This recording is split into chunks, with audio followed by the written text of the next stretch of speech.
And it is related, frankly, to LUNACORP. I'm sort of standing in for David Gump, who's very busy on the Hill right now and in Washington working on LUNACORP and working with Buzz on another project here. LUNACORP started from Space Studies Institute as well.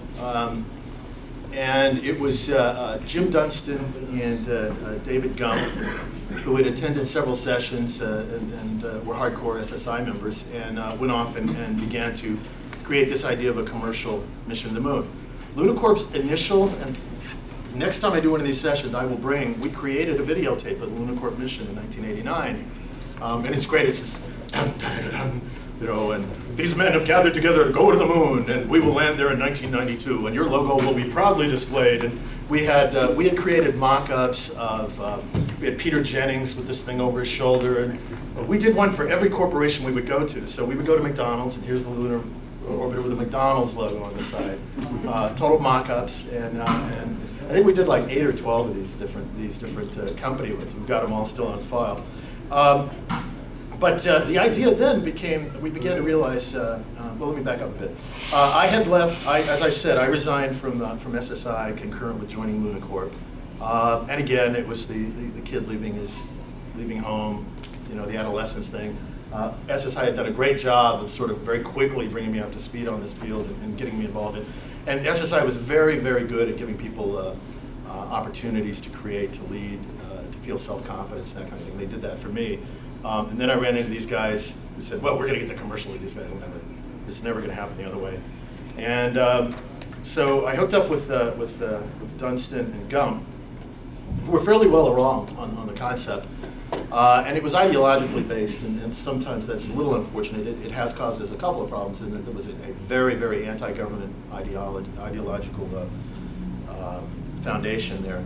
Nothing wrong with that. No, but you do bump into them eventually, and you've got to know they're there. Into you first, you know, they used to give officers in Vietnam Mao's Little Red Book. I mean, it was important to know thine enemy, and you can't deny they're there, or you step in one of their bungee traps or something. The point is that you have to dance with the devil a little bit sometimes, especially when the devil owns everything. Okay, you know, until you can gradually get him out of the way. But anyway, the LUNACORP mission was originally an orbiter. The idea, and these were great times. I remember going into the room, and how many of y'all know Tom Rogers, one of the demigods of this movement?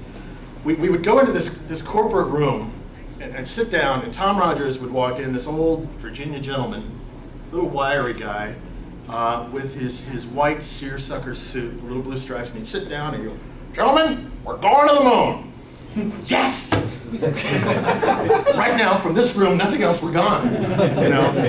And Tom's idea, which was, again, very instrumental in getting Dunstan working on this, was to simply send something the size of a grapefruit to the moon. And it would basically just orbit the moon. It would be a commercial lunar Sputnik. That was the concept. That was the whole concept originally. And it would say, I got here with no government money, have a Coke and a smile.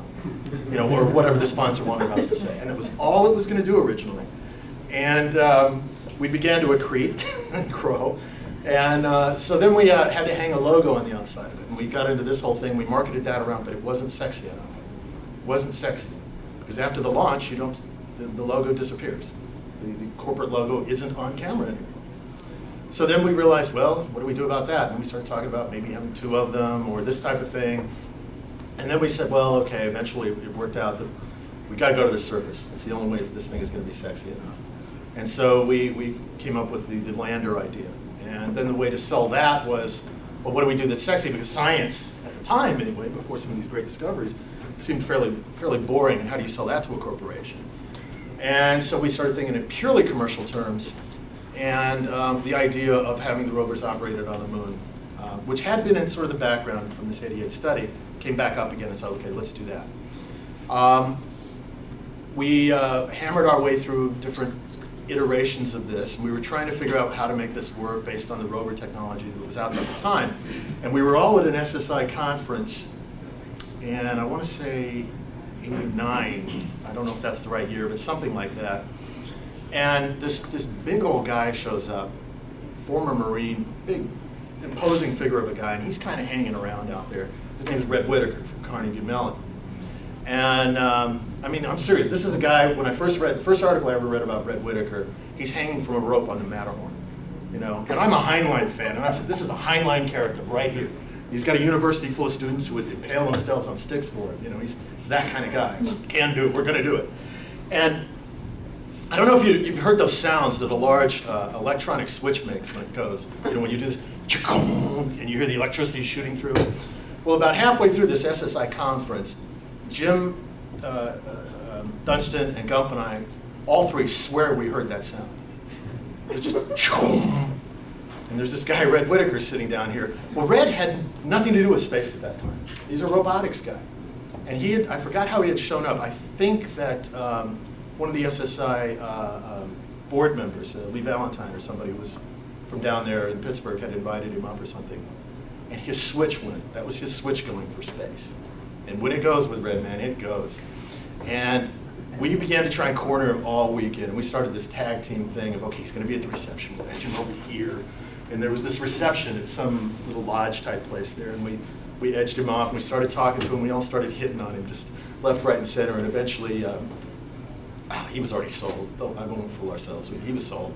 He just wanted a vehicle, a pathway to go. And so we got him involved. And he started working on the ideas. And the first thing we had to do was disabuse him of the fact that this thing could have legs. We needed wheels on this thing, because he was a legs man at that point, so to speak. And so then he in his usual fashion, just started rolling on the project. And much like Al, sort of there needs to be a term, sort of a scientific entrepreneur, scipreneur or something like that, you know, who is a scientist engineer who has also got this entrepreneurial side and knows how to work the system. And he began pulling together the different things that we needed to put the project on. And eventually, for example, it became very clear we had to have 2 rovers. Because again, the company that is sponsoring needs their logo on camera all the time. And so that's why we came up with the 2 rovers. Then the mission architecture began to focus on going to the Apollo 11 site, circumnavigating that, creating a data map for people who wanted to do VR walk-arounds to the Apollo 11 site. Very respectfully, we weren't going to go on your footprints, I promise. And the idea was so that somebody could create a "you are there" sort of scenario. And then we were going to go hit some of the other sites. And that is still basically the baseline for LUNACORP's concept. We also at the time realized we had to stay alive, because so many space companies were born with huge promises, would run through whatever investment money, whatever capital they could get, and then go away. And you know, Lady Base 1, all these other things. Those of us who've been in the field, we've seen these things come and go. That's why when you walk up with a new idea to old-timers in this field, they kind of go, oh, okay, yeah, okay. And I'm afraid I did that to Jim Dunstan too, but he's also proved me wrong. I love being proved wrong in that. And so we decided to create what we called a terrestrial revenue stream. This was a new strategy for space development. And this was the CD-ROM business was just taking off. And we created a CD-ROM. And this was literally at the beginning of the CD-ROM industry, and where a small company could make a dent. And we did a CD-ROM called Return to the Moon. And that got us some attention. That got the rent paid. Poor David was MasterCarding the company and mortgaging it on his house mortgage, and he's got a wife whose patience is infinite. As many of our spouses are in this field. And he was able to go on a full-time basis. We got the law firm that Jim Dunstan was with, gave us an office, and we began to roll that way with it. So the company stayed alive. We were able to pay the rent doing these types of things. We brought in a couple of investors, things like that to keep us going, and develop the idea over time. Well, in the meantime, Red was starting to get different types of funding into Carnegie Mellon, because he had all these academic channels and grant channels and things like that. So kind of bringing us up to the present, LUNACORP now is still in full swing. We still operate under, I guess, what you call the last person standing concept. And it's amazing. I mean, if you stay in a field long enough, you know, and you stay somewhat credible, you have a shot at winning, you know. And so that's sort of the LUNACORP strategy. We're going to stay in there, keep building up the data, keep building up the information, technical credibility, and grow that way. LUNACORP is under contract, for example, right now to Rotary Rocket, and represents a lot of Rotary Rocket's concerns on the Hill, just to help us keep running while we're doing this. And is working on 2 or 3 other things, as I mentioned, working with Buzz on share space. David is helping to do that. And we are still working our proposal through. Now, what's interesting, some of the things that have changed since last year. First of all, I should back up. How many of you are familiar with the LUNACORP mission? How many of you are not? Okay, I'll talk to you offline. The idea, of course, being citizen explorers sitting on the Earth, driving remotely these vehicles on the moon, and that type of thing. Well, Red went out and actually got money for the first prototype to be built. Hate to interrupt, but you have about 5 minutes. Oh, good. This is great. And he went out and got the money. The rover was built. Last year it was tested in the Atacama Desert in Chile, while Sojourner was doing 150 yards on Mars. The LUNACORP rover did 150 miles in the Atacama Desert, admittedly slightly different circumstances, but a serious demonstration. One thing that LUNACORP has done, and I think one of the capital that LUNACORP has built in the last couple of years, or a few years, is that LUNACORP now understands probably more than any company, and if anybody wants to talk to Gump or hire Gump on this, Gump himself, even if you don't hire LUNACORP, probably more than any company out there, LUNACORP has an understanding of the ways of the entertainment industry, television industry, those types of people, what they're interested in buying, what they're not interested in buying, the kinds of numbers that make them turn green and run for the bathroom, those types of things. It's been a hell of a learning curve, because the expectations that, well, why wouldn't they pay the same they pay for an Olympics for this? Oh, it's obvious. No, it's not obvious. These people don't care. You know, you have to hook in something. You have to have, you know, we had one guy tell us, well, there's no humans on board. Nobody's going to watch because nobody might die. It's just that, you know, why do you think people watch NASCAR? But anyway, it's those types of things, and you learn a lot. And so it's been an incredible learning experience. By the way, one of the reasons I got into LUNACORP, and this is why I encourage all of y'all to get into entrepreneurial things, is I felt I couldn't honestly represent the entrepreneurial free enterprise approach to space unless I was involved in something that was actually on the line, or I had it on the line. Because I was going to go into Washington and people are going to say, you know, the further away you get from the problem, the more optimistic you are, and all these kinds of things. You don't know what you're talking about. Get involved, believe me. You will learn the realities very quickly. Your projects will go from, we're going to conquer the universe, to, I can just get 1 grain of sand back from the moon. You know, and that's valid, and that's a great learning curve. Anyway, LUNACORP's costs have dropped since last spring from $250 million down to about 70 to 100 million through new developments we've been working on. The rover did the Atacama Desert. I got to see it a couple of weeks ago. It's about, it's about the size of, almost the size of this little Volkswagen that just reintroduced. Little smaller than the new Bug. It's a very serious machine. They put a concept in there called a panospheric mirror camera system, which is beautiful because it gives you total immersion. It's a mirror that shoots straight up, rather than having a whole bunch of a camera that shoots straight up. Rather than having a bunch of small cameras around the sides, this one shoots straight up and is sent out into a conical mirror and gives you a 360-degree view. Then using computer algorithms, you can pick where you want on that view, or you can have total immersion with your audience. So you can have a room full of people sitting in shake, rattle, and roll chairs, with your driver sitting there in a total, in another room perhaps, in a VR situation, not a VR, it's a TR situation, and they can see. So what was going on in the Atacama Desert was that these people were coming in to Carnegie Mellon, or to where they were running this thing, and they were able to actually sit down and vote. Do we go left? Do we go right? And people were voting on this thing to see which way it would go. Very interesting. So we proved that concept. We proved all of that works. Then what happened was Mars rover occurred last year, and as I mentioned in my speech last night, it helped.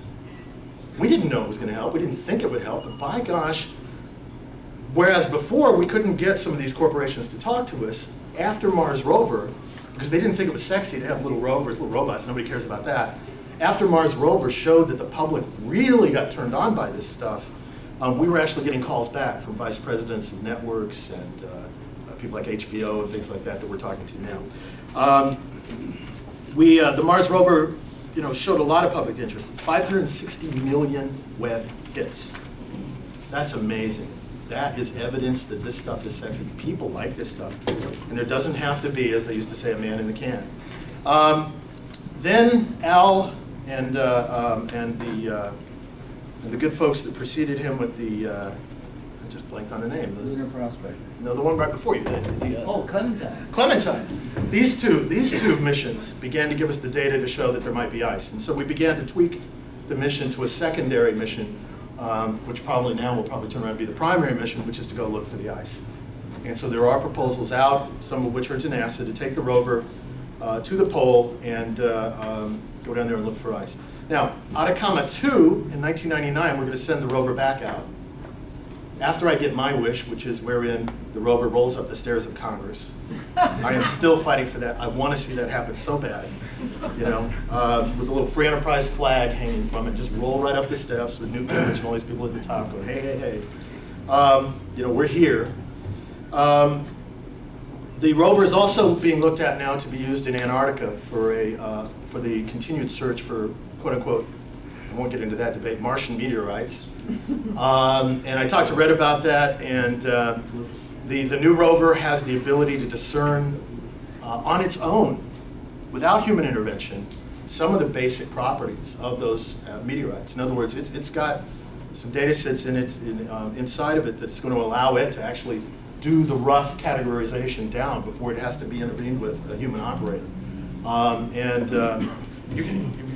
I can't emphasize this, how impressive. Go to Carnegie Mellon sometime, check out this. This is a guy who did 3 Mile Island and Chernobyl, and he doesn't even know what his own lab's doing. We walk through this lab, and he's got students popping up going, well, this one does, this one de-arms hand grenades, and this one, we've got a contract with Hughes, and Red's going, oh, good.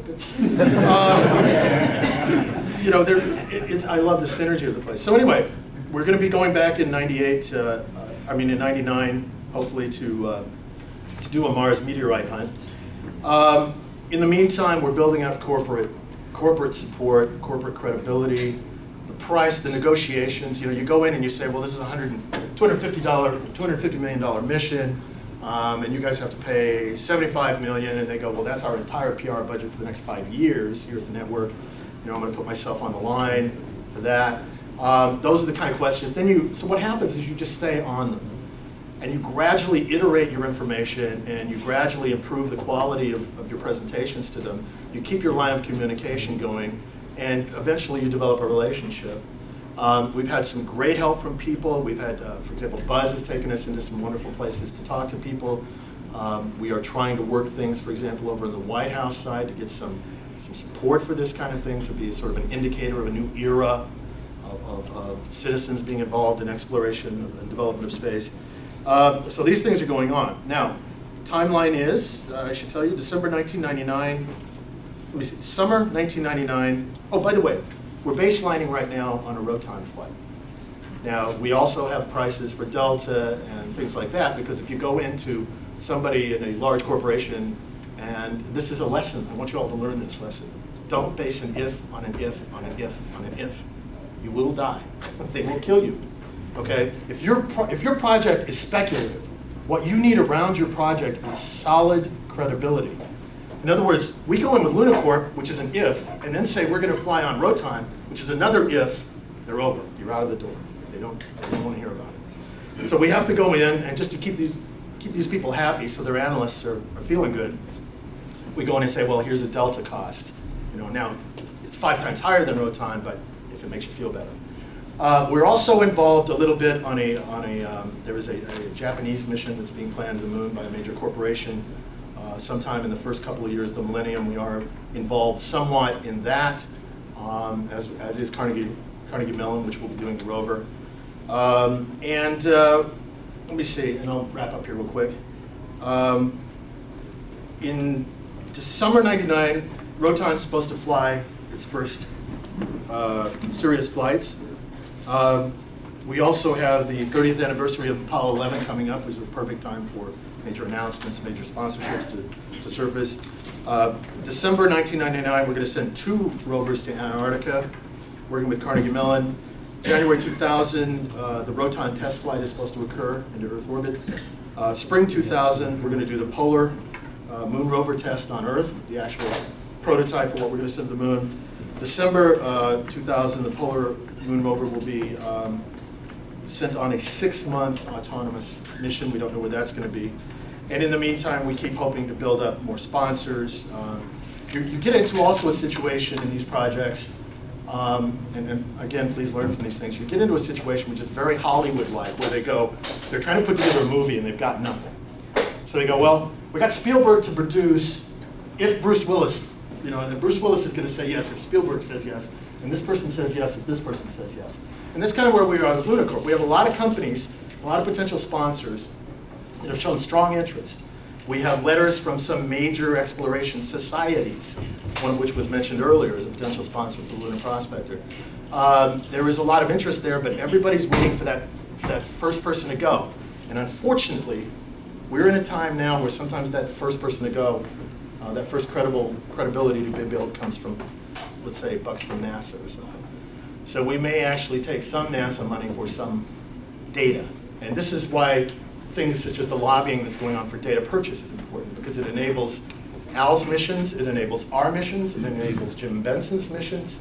And I urge you to get involved in that and show up at the March Storm thing and go in there and push for data purchase. So I guess that's really it. Next time, I promise, if I do this, it'll probably be David, but I'll have the pretty colored slides, because we're very good at generating that stuff. And if I can wrap this up real quick, I'd just like to say, never give up. Never, ever, ever, ever, ever, ever give up. Be serious. Scale your project down immediately upon thinking about it to one that is workable.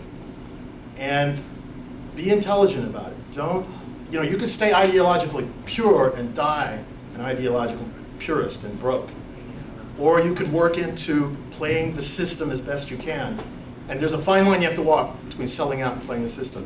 But you can do these things. These projects, all of the projects you've heard about were started by people just like you at some point. So go out and get involved. The one thing that Lunar Prospector, our project, and all these other projects should, and Jim Benson's project should be teaching you, is that it's up to you. NASA ain't gonna do it for you. Go out, get involved in a company, form a company, create a project. It's amazing what'll happen to you. And then stay the course and never, ever give up. And some of us are gonna make it across the barbed wire.